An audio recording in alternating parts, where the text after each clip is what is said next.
एवढे सगळे कपडे आहेत माझ्या कपाटामध्ये, पण मला ह्यातलं एकही बसत नाहीये, कारण आता तब्येतच तितकी वाढत चालली आहे. आता दिसत जरी नसली ना तरी तब्येत वाढतीये. त्यामुळे ना आज ठरवलंच, आता हे सगळ्या कपड्यांची ना आता विल्हेवाटच लावून टाकणार आहे. म्हणजे काय फेकून नाही देणार आहे, पण ज्या गोष्टी मला बसत नाहीयेत ना त्या सगळ्या आता मी बाजूला ठेवून देणार आहे आणि ज्या सध्या बसतायत त्या सगळ्या पुढे काढून ठेवणार आहे. काही गोष्टी मला आता उसवायला पण लागणार आहेत. आणि तेवढ्यातच बघा माझं हे पार्सल सुद्धा आलं होतं, जे की मी ऑनलाईन मागवले होते ड्रेस. त्यातलंच हे पहिलं पार्सल आलंय. हे जेनजी लोकांसारखं ट्रान्झिशन करायचा प्रयत्न मी केला, पण मला काय तो जमला नाही. पण एक ना एक दिवस नक्की जमेल, शिकत राहायचं.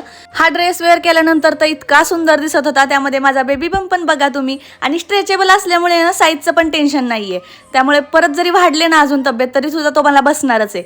नवऱ्याला कधीतरी प्रेमाने भरवावं म्हणलं तर हे असं तोंड असतं त्यांचं, जाऊ दे म्हणलं त्यांना. आणि माझं मी खाऊन घेतलं. आणि आज त्यांना बटाट्याची भाजी खायची होती, जी की मला अजिबात आवडत नाही. त्यामुळेच नवऱ्यावर येणार रुसून फुगून का होईना त्यांच्याकडून अंडा भुर्जी बनवून घेतली आणि ती त्यांनी तव्यात बनवली. त्यामुळे ना त्या तव्याचा इतका घाण वास येणार होता, त्यामुळे म्हणलं आज तव्याला चकाचक करूया. आणि काही गोष्टी यूज करून मस्त गरम करून येणार त्या तव्याला घासून घेतला आणि इतका चकाचक निघाला होता. जर कसा मी घासला हे जाणून घ्यायचं असेल ना तर कॉमेंट्स करा, मी पुढच्या व्हिडिओमध्ये नक्की दाखवेल. आता एकदा दोनदा घासून हा पूर्ण क्लीन होऊन जाईल. तोपर्यंत बाय बाय.